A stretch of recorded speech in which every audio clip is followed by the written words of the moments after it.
In the previous video, we used linear optimization to allocate ads. In this video, we're going to use a greedy approach to allocate ads to queries.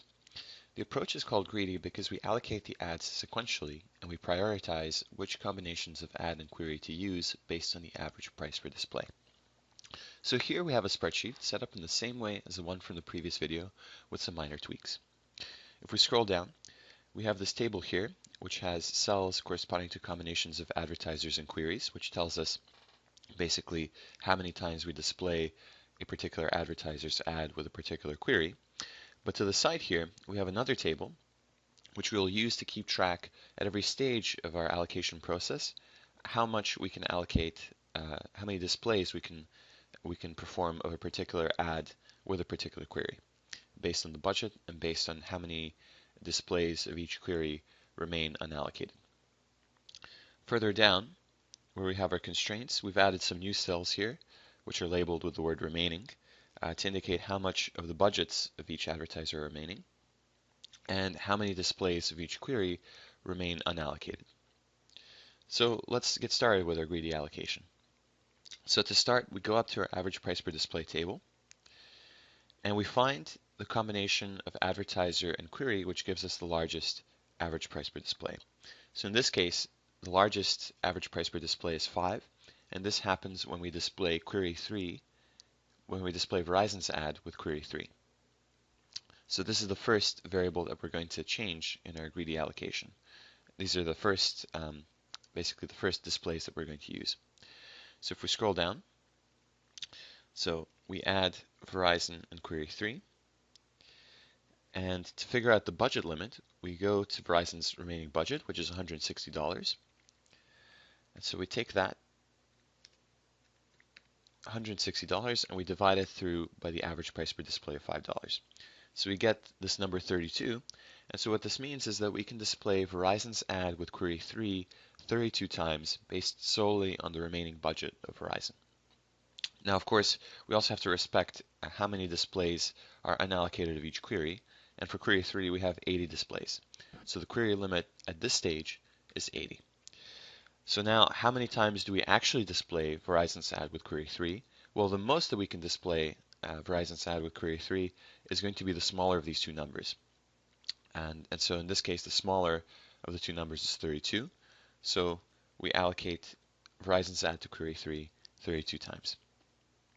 So now after we've changed the value of this variable, you can see that the budget of Verizon has changed. So now it is 0. So we've completely extinguished Verizon's budget.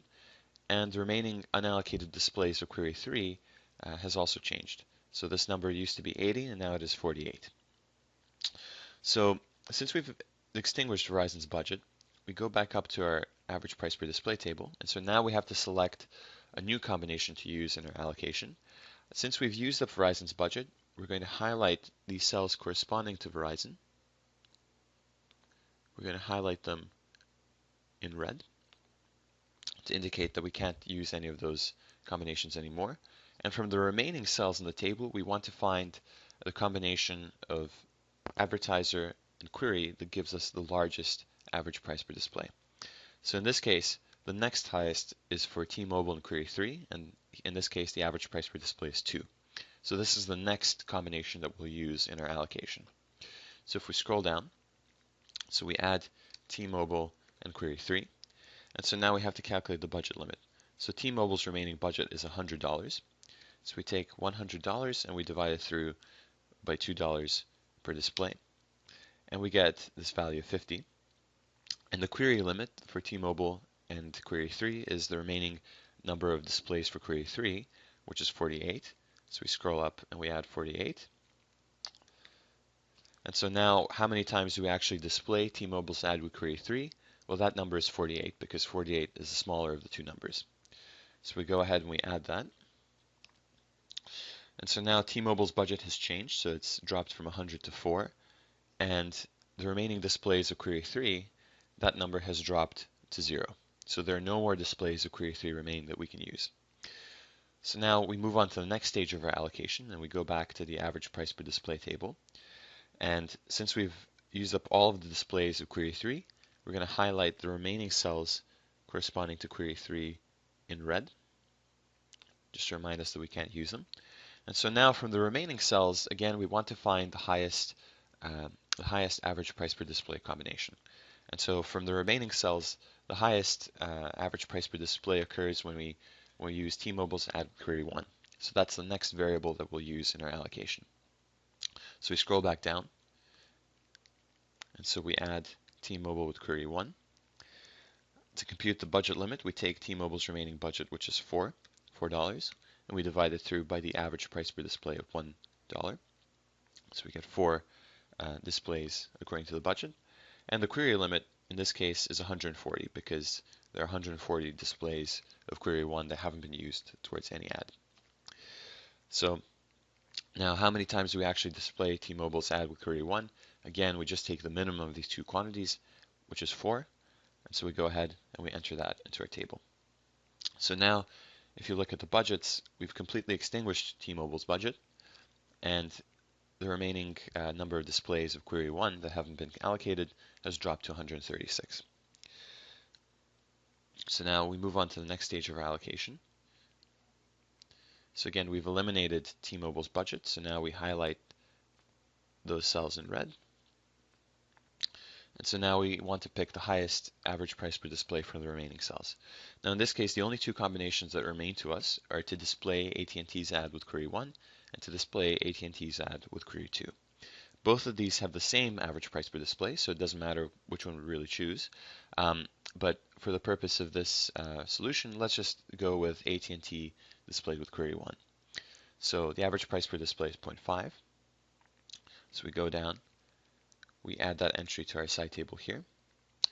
And to compute the budget limit, we take AT&T's remaining budget of 170, and we divide it through by 0.5. To get the query limit, we just look at the number of remaining displays of query 1, which is 136. So we add that. And so now, obviously, the smaller of the two quantities is 136. So we'll display AT&T's ad with query 1 136 times. So now if we look at the state of our allocation, we've basically used up all the displays of query 1, and we've used up some part of AT&T's budget, though there's still a lot left. So now we go back up, and we now proceed to make the next allocation in our greedy solution. We've eliminated AT&T and query 1, so now the only combination that remains is AT&T with query 2. So we go down, we add that entry to our side table, and so now to get the budget limit, we take AT&T's remaining budget of $102, and we divide it through by 0.5, which is the average price per display, to get 204. And the query limit now is 80 because 80 is the number of remaining unassigned displays of query 2. And now the smaller of the two numbers is 80, and so we add 80 to our table. And so at this point, we've gone through all of the entries in our average price per display table, and we've eliminated basically all of them. And in terms of the allocation, we know that we can't make any more allocations because if we look at our constraints, basically there are no more displays of any query that have not been assigned to any advertiser. So all of these entries here are 0. And in this case, AT&T's budget is still some positive value, so we still have $62 of AT&T's budget remaining. But since we don't have any more displays of any query that we can use, we're basically done. So this is our greedy solution.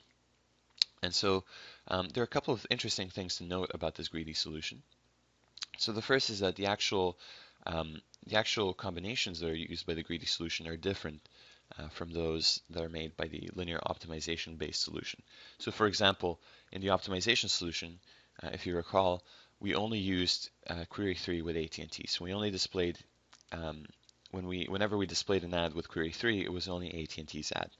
But in this case, we don't actually display AT&T's ad with query 3 ever. And in fact, we display only T-Mobile's ad and Verizon's ad with query 3. We don't use AT&T. So the actual allocation changes.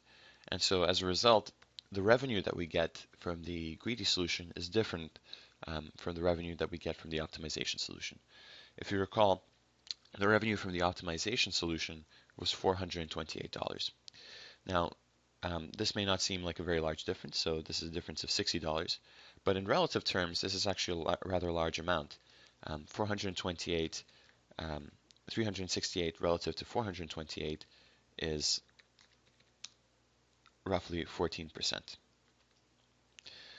And so hopefully this illustrates the fact that an optimization-based solution can provide a significant difference in performance relative to a basic common sense solution. So this concludes our construction and our discussion of the greedy solution. In the next video, we will go back to our linear optimization model, and we will consider some of the sensitivity analysis that goes along with that model.